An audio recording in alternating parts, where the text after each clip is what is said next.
Hello friends, कैसे हैं आप सब लोग। उम्मीद है बहुत मस्त होंगे, बहुत तंदुरुस्त होंगे और आपकी तैयारी भी उतनी ही बेहतर तरीके से चल रही होगी। ठीक है, चलिए आज का हमारा जो क्लास है वो अब हम स्टार्ट करते हैं। हमारा जो आज का लेक्चर रहेगा वो रहेगा मैन्युफैक्चरिंग ऑफ ब्रिक्स के ऊपर। देखिए अभी तक हमने क्या क्या पढ़ लिया है। हमने पढ़ लिया है ब्रिक्स के इंग्रेडिएंट्स के बारे में, यूजफुल इंग्रेडिएंट्स पढ़ लिए हैं और हार्मफुल इंग्रेडिएंट्स पढ़ लिए हैं। मतलब क्या क्या हमारे मिट्टी में रहना चाहिए और क्या क्या नहीं रहना चाहिए। एक अच्छी ईंट बनाने के लिए हमारे मिट्टी में क्या क्या केमिकल कंपोजिशन होने चाहिए और क्या क्या केमिकल कंपोजिशन नहीं होने चाहिए, वो दोनों को हमने कवर कर लिया था। आज हम पढ़ेंगे मैन्युफैक्चरिंग ऑफ ब्रिक्स। हमने मिट्टी का निरीक्षण कर लिया है, अब हम क्या करेंगे, ब्रिक्स को बनाएंगे। ठीक है, तो चलिए आज सीखते हैं हम लोग ईंट बनाना। ठीक है, चलिए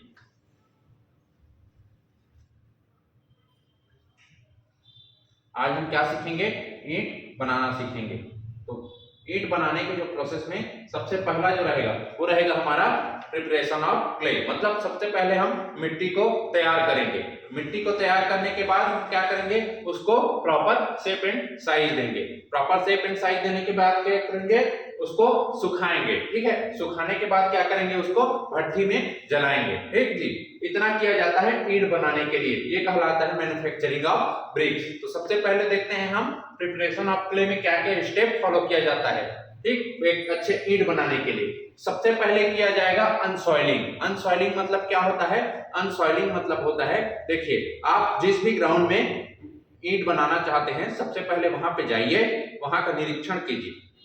सरफेस में जो है, ग्राउंड के सरफेस में सबसे ज्यादा इंप्योरिटीज सरफेस लेवल पे ही होती है, मतलब टॉप पे होती है जी, टॉप पे होती है। तो हम क्या करेंगे, टॉप का जो लेयर है उसको 20 सेंटीमीटर या 200 mm बोल लीजिए, उसको क्या करेंगे, हटा देंगे। क्यों हटा रहे हैं, ताकि जो वहां पे कंकड़ पत्थर है, जो घास फूस है, जो भी ऑर्गेनिक या वेजिटेटिव मैटर है, वो सबको हम लोग रिमूव कर सके। देखिए हम 100% इंप्योरिटीज को नहीं हटा सकते, इसलिए हम कोशिश करते हैं कि जितना हम कर सकते हैं, जितना हम हटा सकते हैं उसको हटा दिया जाए। तो अनसॉइलिंग में हम क्या करेंगे, टॉप अनसॉइलिंग में क्या करेंगे हम लोग,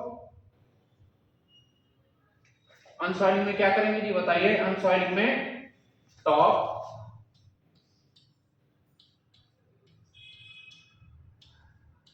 200 mm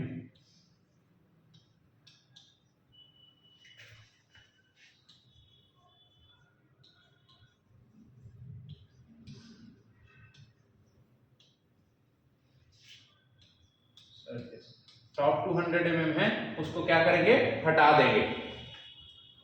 उसके बाद क्या करेंगे, अब देखिए हमने 200 mm हटा दिया। अब नीचे का हमारा जो सॉइल है उसको हम क्या करेंगे, डिगिंग करेंगे। डिगिंग करेंगे मतलब क्या, क्या मतलब है, डिगिंग करने का मतलब है हम उसको खोदेंगे।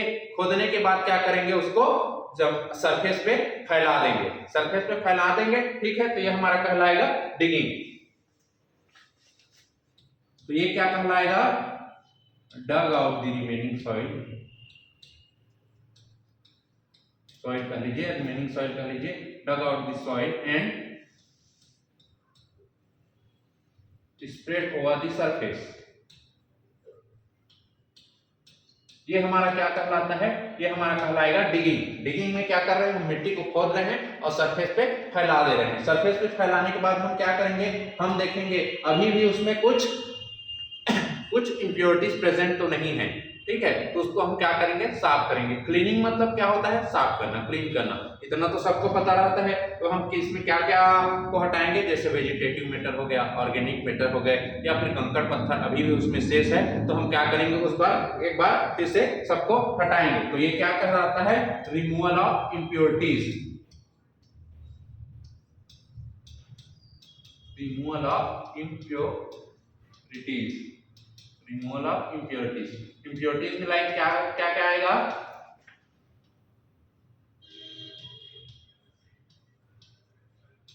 ऑर्गेनिक मैटर आ गए। इसमें क्या क्या आएगा, ऑर्गेनिक मैटर में वेजिटेटिव मैटर हो गए, या फिर स्टोन स्टोन पेबल्स, या फिर कंकड़ पत्थर जो भी रहेगा उसको हम क्या करेंगे, हटा देंगे उससे, मिट्टी से। उसके बाद जो हमारा अगला प्रोसेस रहेगा वो रहेगा वेदरिंग। देखिए वेदरिंग में क्या करते हैं, अब हमने क्या कर लिया है, मिट्टी को पूरा साफ कर लिया है। तो साफ करने के बाद हम वेदरिंग का मतलब होता है मिट्टी को साफ करने के बाद इन्वायरमेंट में कुछ दिन के लिए छोड़ दिया जाए। ऐसा क्यों किया जाता है? ऐसा इसलिए किया जाता है ताकि हमारा जो मिट्टी है वो सफिशिएंट अमाउंट ऑफ मेलाइन या फिर सॉफ्टनिंग गेन कर ले, मतलब मिट्टी हमारा सॉफ्ट हो जाए। ये क्यों किया जाता है वेदरिंग? वेदरिंग किया जाता है फॉर सॉफ्टनिंग एंड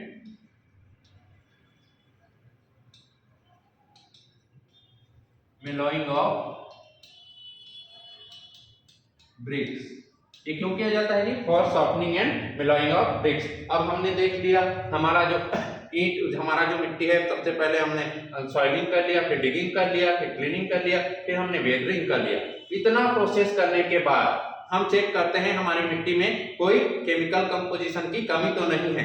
यदि कमी है तो हम क्या करेंगे, उस पर ब्लेंड करेंगे। ब्लेंड करने का क्या मतलब होता है? स्प्रेड करेंगे। यदि कोई केमिकल कंपोजिशन हमारे सॉइल में कम है तो हम क्या करेंगे, उसको ब्लेंड करेंगे, मतलब स्प्रेड करेंगे।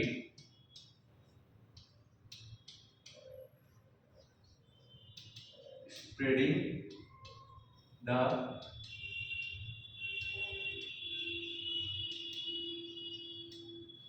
ingredients over soil।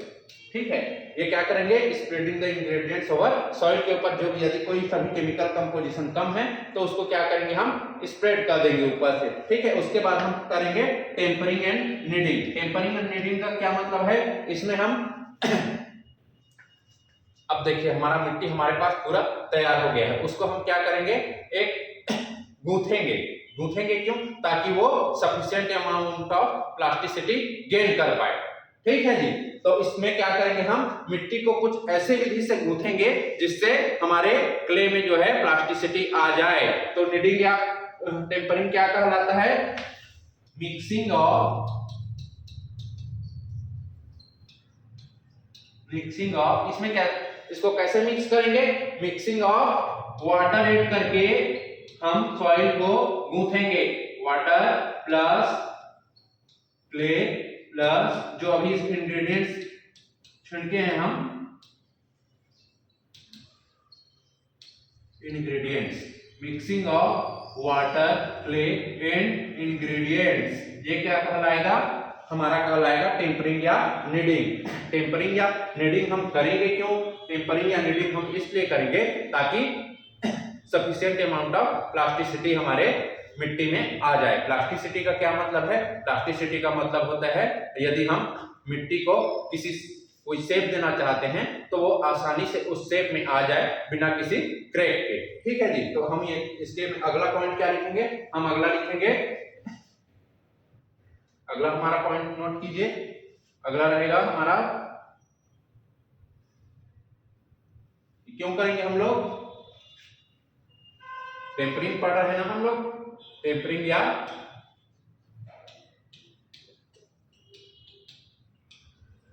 टेम्परिंग या उसी क्या कहा जाता है, नीडिंग। टेम्परिंग या नीडिंग, टेम्परिंग या नीडिंग। ठीक है जी। ये कलर ठीक आ रहा है, कलर सही दिख रहा है, टेम्परिंग या नीडिंग। तो चलिए इसमें हम क्या कर रहे थे? टेम्परिंग या नीडिंग में क्या क्या ऐड कर रहे थे?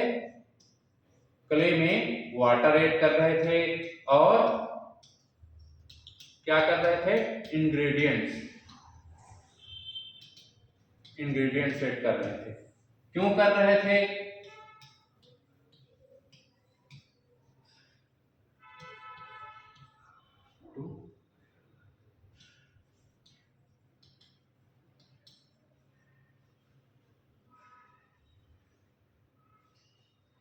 to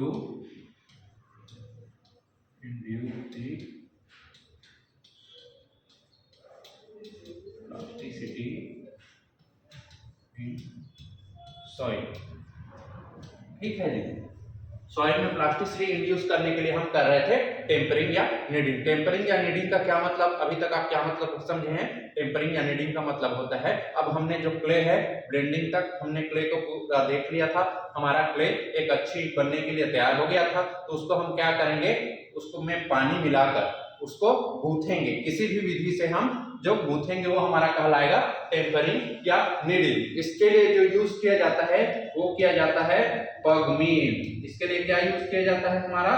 पग मिल। यदि हम पग मिल का यूज करके गूंथ रहे हैं, यदि हम पग मिल का यूज करके मिट्टी को गूंथ रहे हैं तो वो हमारा क्या कहलाएगा? वो हमारा कहलाएगा पगिंग। वो हमारा कहलाएगा पगिंग। चलिए पग मिल का आप लोगों को डायग्राम दिखाते हैं। पग मिल कैसा दिखता है, क्या होता है?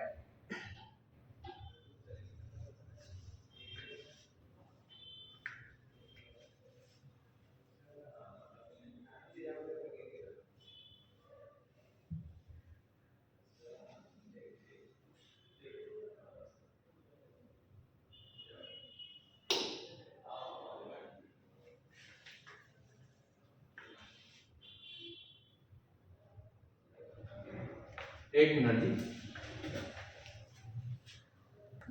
देखिए जो पग मिल बात कर रहे थे वो इस तरह का स्ट्रक्चर रहता है। पग मिल क्या रहता है? इस तरह का स्ट्रक्चर रहता है। पग मिल क्या होता है? इस तरह का एक स्ट्रक्चर रहता है जिसमें क्या होता है जी? जिसमें होता है कि ये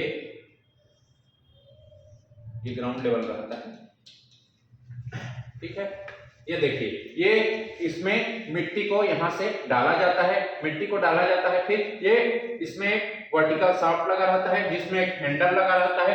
हैंडल को क्या किया जाता है? ऐसे घुमाया जाता है, या तो उसके लिए मैन पावर यूज किया जाता है या फिर बैल का यूज करके इसको घुमाया जाता है। जब इस हैंडल को ऐसे घुमाया जाता है तो ये शाफ्ट भी उसके साथ ऐसे ऐसे घूमता है, उसके साथ ऐसे ऐसे घूमता है। तो और क्या होता है उसके साथ? जो यहाँ पे नीचे में भी ब्लेड रहते हैं, कुछ इस टाइप के ब्लेड रहते हैं।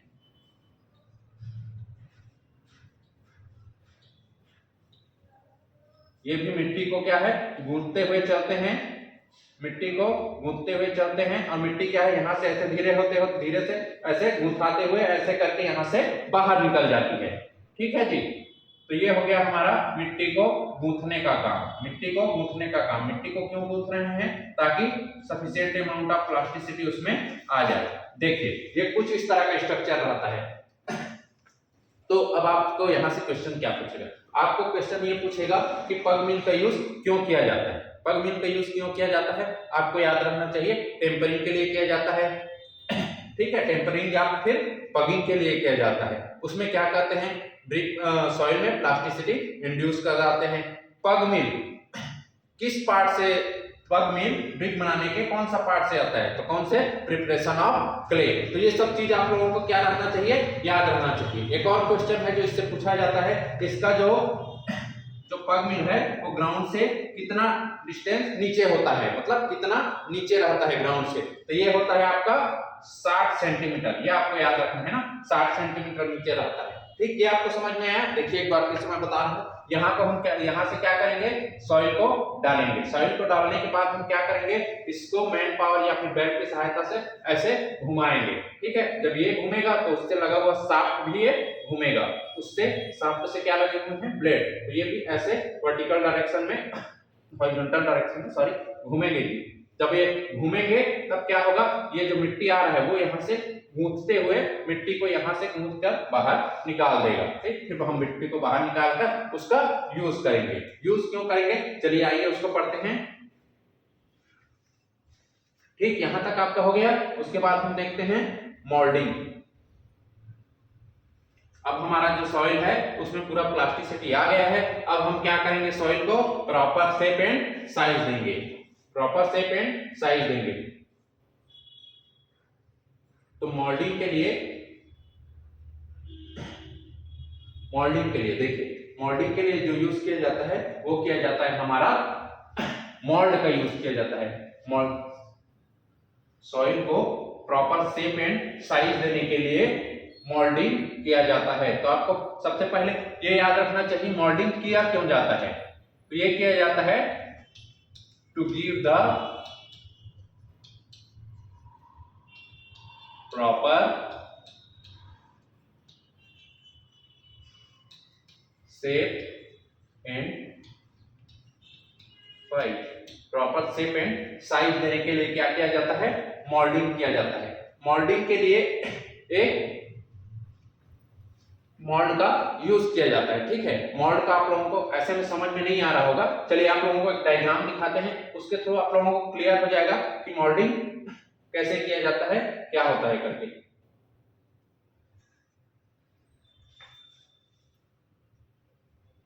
देखिए कुछ इस तरह का होता है। आप लोगों ने ईंट बनते हुए जिन्होंने देखा होगा उनको पता होगा कि ये जो मोल्ड रहता है उसमें क्या किया जाता है, मिट्टी को इसमें डाला जाता है, डाल के प्रेस करके अच्छे से इसमें रखा जाता है, ठीक है। और ये आप जो अंदर में देख रहे हैं ये क्या है, ये है हमारा फ्रॉग। फ्रॉग क्यों बनाया जाता है, फ्रॉग इसलिए बनाया जाता है ताकि दो ईंटों के बीच अच्छा से शियर की या फिर बॉन्ड स्ट्रेंथ डेवलप हो जब उसके बीच में मोटार भरा जाए तब, ठीक है। तो ये रहता है हमारा मोल्ड। तो इसी को हम लोग देखते हैं उसमें अपने 2D डायग्राम में। ये आप लोगों को समझ में आ गया होगा। इसमें क्या किया जाता है, इसमें मिट्टी को भरकर ऊपर से ये जो रहता है अंदर का उसको स्टॉक बोर्ड कहा जाता है। स्टॉक बोर्ड कहा जाता है, उसमें मिट्टी के यहाँ भरेंगे और ऊपर से ऐसे करके प्रेस कर देते हैं। तो आप लोगों ने मिट्टी ईंट को देखा होगा, जनरली ईंट तो देखा ही होगा। तो ईंट में क्या करते हैं जी, ईंट में जो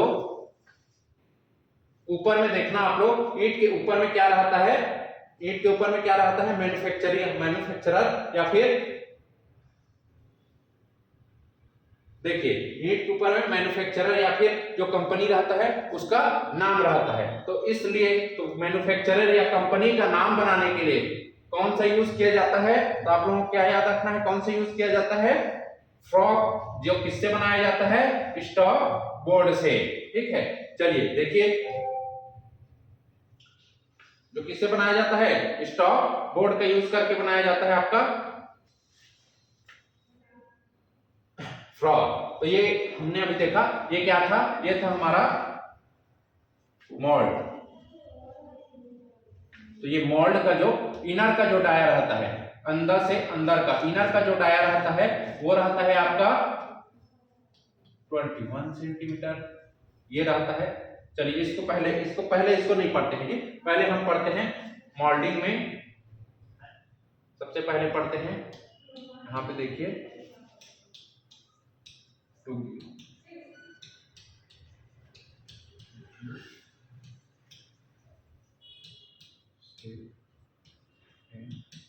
साइज, ठीक है। शेप एंड साइज की बात आ गई तो आपको एक चीज याद रखना है, आपका जो ब्रिक का स्टैंडर्ड या फिर मॉड्यूलर, स्टैंडर्ड या मॉड्यूलर सेम होता है ना, मॉड्यूलर जो साइज होता है ब्रिक का वो आपको याद रखना है। ब्रिक का स्टैंडर्ड या मॉड्यूलर साइज कितना होता है, 19 centimetre cross 9 centimetre cross 9 centimetre, मतलब 19 सेंटीमीटर उसकी लेंथ होती है, 9 सेंटीमीटर उसकी विड्थ होती है और हाइट जो है 9 सेंटीमीटर होती है, ठीक है। यह है स्टैंडर्ड साइज।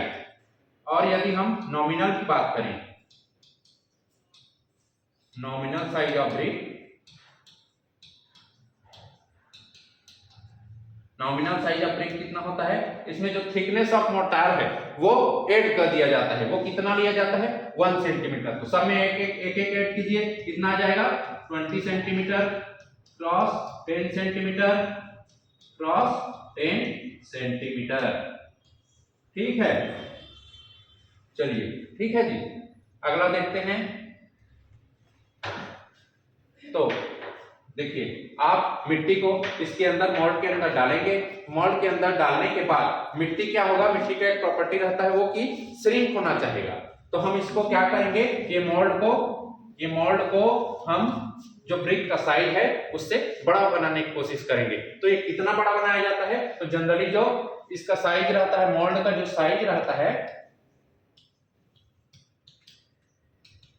वो 8 to 12% ज्यादा रहता है, 8 to 12% greater than brick size, ठीक है। तो इसको एक वर्ड में कहा जाए तो इसको लिया जाता है 10%, ठीक। तो अब 10% इसमें इंक्रीज कर दीजिए, ये कितना हो जाएगा, इसका जो इनर डायर होता है वो हो जाएगा 19 का 10% बढ़ाएंगे कितना हो जाएगा 21 लगभग, और इसका जो हाइट होता है वो होता है 10 और जो विड्थ होता है वो होता है 10 सेंटीमीटर। ठीक है, तो देखिए आपको मॉड का साइड भी याद रखना है। ठीक है जी, मॉड का साइड भी याद रखना है आपको, कितना कितना होता है, ब्रिक के साइज से कितना परसेंट ज्यादा होता है ये भी पूछा गया है, उसका साइज क्या होता है। अब अगला पॉइंट देखिए, ये अगला पॉइंट देखिए, हम अब ब्रिक को हम देखें, हमने मोल्ड में उसको डाल दिया, उसके बाद हम क्या करते हैं, मोल्ड में डालने के बाद उसमें हम क्या करते हैं जी, मैन्युफैक्चरर या फिर कंपनी का नाम डालते हैं, वो क्या कहलाता है, हमारा फ्रॉक कहलाता है।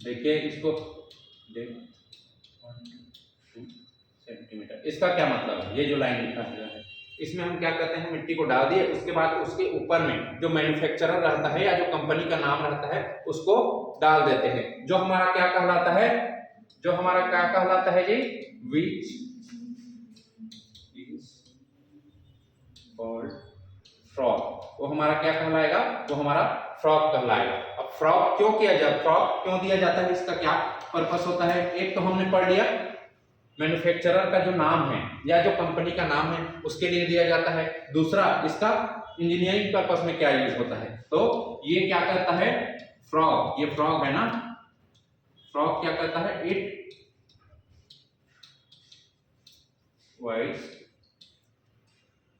प्रोवाइड्स शियर की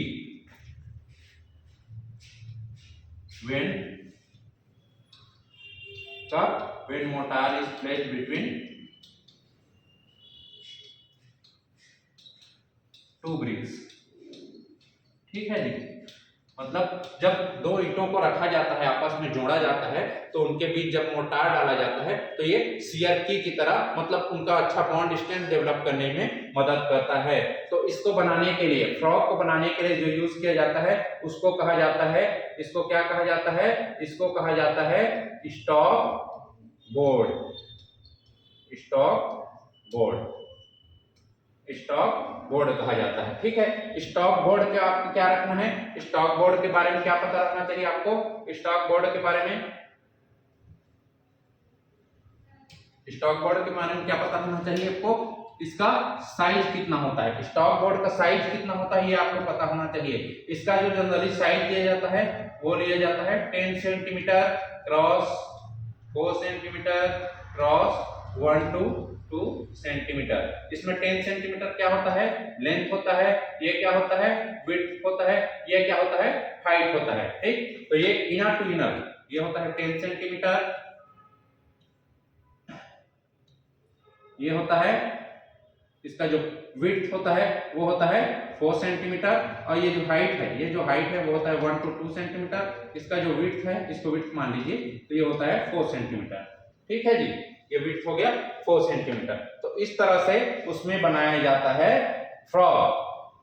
ठीक है, इतना आप लोगों की समझ में आया, इतना आप लोगों को समझ में आया। तो चलिए इसका जो मोल्डिंग का जो अगला पार्ट है उसको देखते हैं। अब मोल्डिंग हमने सीख लिया कि मोल्डिंग किया कैसे जाता है, उसमें क्या क्या प्रोवाइड किया जाता है, मोल्डिंग करते समय फ्रॉक कैसे बनाया जाता है वो भी हमने पढ़ लिया। अब हम पढ़ेंगे मोल्डिंग कितने तरीके से किया जा सकता है। ठीक है, चलिए तो अगला देखिए, अगला हम पढ़ते हैं मोल्डिंग कितने तरीके से किया जा सकता है, मोल्डिंग कितने तरीके से किया जा सकता है।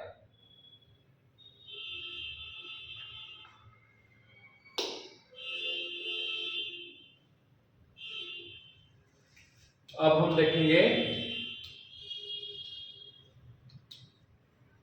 मोल्डिंग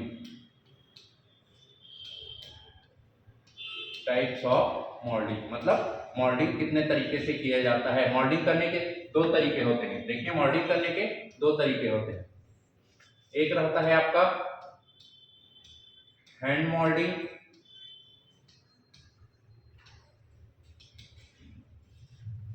और दूसरा होता है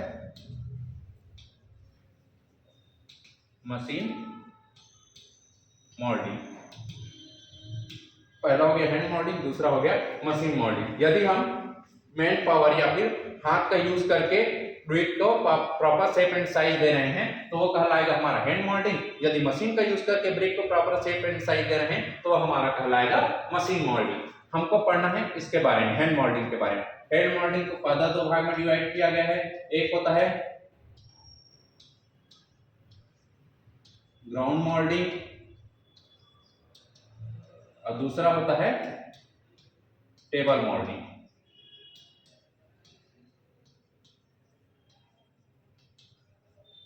टेबल मोल्डिंग याद रखिए, आपको पूछा इन्हीं दोनों से जाएगा ना, ग्राउंड मोल्डिंग या फिर टेबल मोल्डिंग। देखिए ग्राउंड मोल्डिंग या टेबल मोल्डिंग का क्या मतलब है। ग्राउंड मोल्डिंग का मतलब है कि यदि हम जो अभी देखे थे मोल्ड है उसको जमीन में रखकर, मतलब ग्राउंड सरफेस पे रखकर यदि प्रॉपर शेप एंड उसका मोल्डिंग कर रहे हैं, प्रॉपर शेप एंड साइज दे रहे हैं, यदि जो है मोल्डिंग हम लोग ग्राउंड सरफेस के ऊपर रखकर कर रहे हैं तो हमारा कहलाएगा ग्राउंड मोल्डिंग। यदि वही काम को हम लोग टेबल के ऊपर रखकर कर रहे हैं तो ये कहलाएगा हमारा टेबल मोल्डिंग।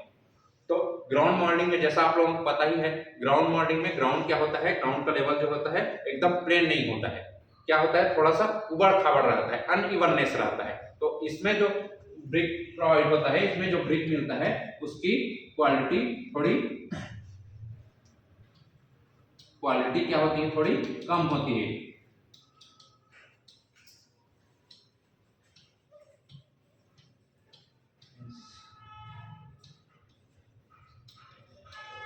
इसके कंपेयर में टेबल मोल्डेड ब्रिक के कंपेयर में, टेबल मोल्डेड ब्रिक के कंपेयर में इसकी क्वालिटी अच्छी नहीं होती है। लेकिन देखिए एक और चीज आप इसमें ध्यान रखिएगा, यदि आप किसी काम को खड़े खड़े कर रहे हैं और किसी काम को बैठ कर रहे हैं तो ये ह्यूमन का नेचर है कि यदि जो खड़े खड़े काम कर रहा है उसकी एफिशिएंसी धीरे धीरे क्या हो जाएगी, कम हो जाएगी, और जो बैठ के काम कर रहा है वो एक लंबे समय तक काम कर सकता है। तो इसमें क्या कहते हैं, इसमें large number of bricks can prepare या क्या मैन जो लिखना है आप लिख लीजिए। इसमें इन कंपेयर टू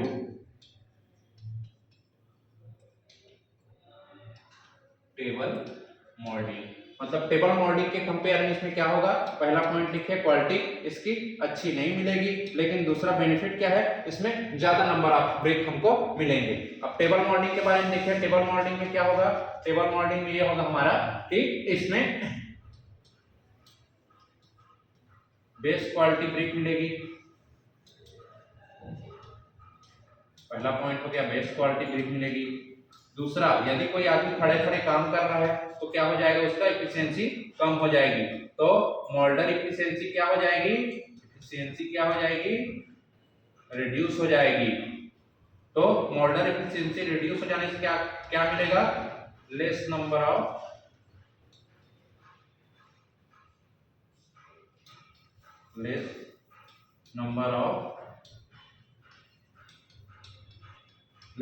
ब्रिक्स, हमको कम नंबर ऑफ ब्रिक्स मिलेंगे।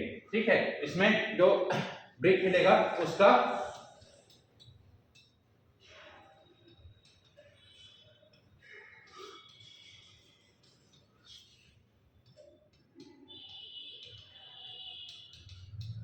इसमें प्रॉपर साइज के ब्रिक मिलते हैं। ठीक है, क्योंकि टेबल हमारा प्लेन है, उसके ऊपर रख के यदि हम मोल्डिंग कर रहे हैं तो हमारा क्या रहेगा, बहुत अच्छा क्वालिटी का ब्रिक मिलेगा जिसका शेप एंड साइज बहुत अच्छा रहेगा। ठीक है, दूसरा मशीन मोल्डिंग। मशीन मोल्डिंग में क्या है, मशीन काम कर रहा है मतलब बेटर क्वालिटी।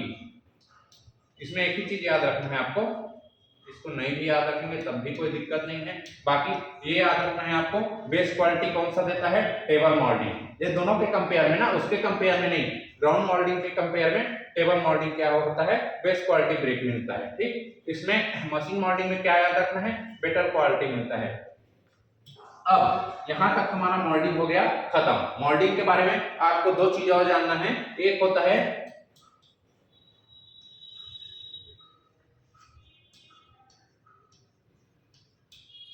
सैंड मोल्डिंग और दूसरा होता है आपका स्लोप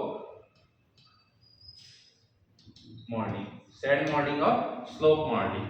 सैंड मोल्डिंग क्या होता है, देखिए हम मोल्ड ब्रिक को बोलता हूँ जी, क्ले को क्या कर रहे हैं, मोल्ड में डाल रहे हैं, उसके बाद उसको शेप और साइज दे रहे हैं। तो सैंड मोल्डिंग में सैंड क्या होता है, सैंड मोल्डिंग में हम पहले सैंड का एक परत बना देते हैं, ठीक, नीचे में सैंड को बिछा देते हैं। ऐसा क्यों करते हैं, क्ले देखिए क्या होता है, एक कोहेसिव मटेरियल होता है, वो क्या होता है चिपकने की कोशिश करता है, तो वो मोल्ड में वो चिपक ना जाए, इसको बचाने के लिए हम क्या करते हैं, नीचे में सैंड का एक परत बना देते हैं, जिससे हमारा मोल्ड जो है, ब्रिक जो है वो मोल्ड से नहीं चिपकता है। मतलब ब्रिक को मोल्ड में चिपकने से बचाने के लिए सैंड का जो परत बनाया जाता है मोल्ड में, उसी को कहा जाता है सैंड मोल्डिंग।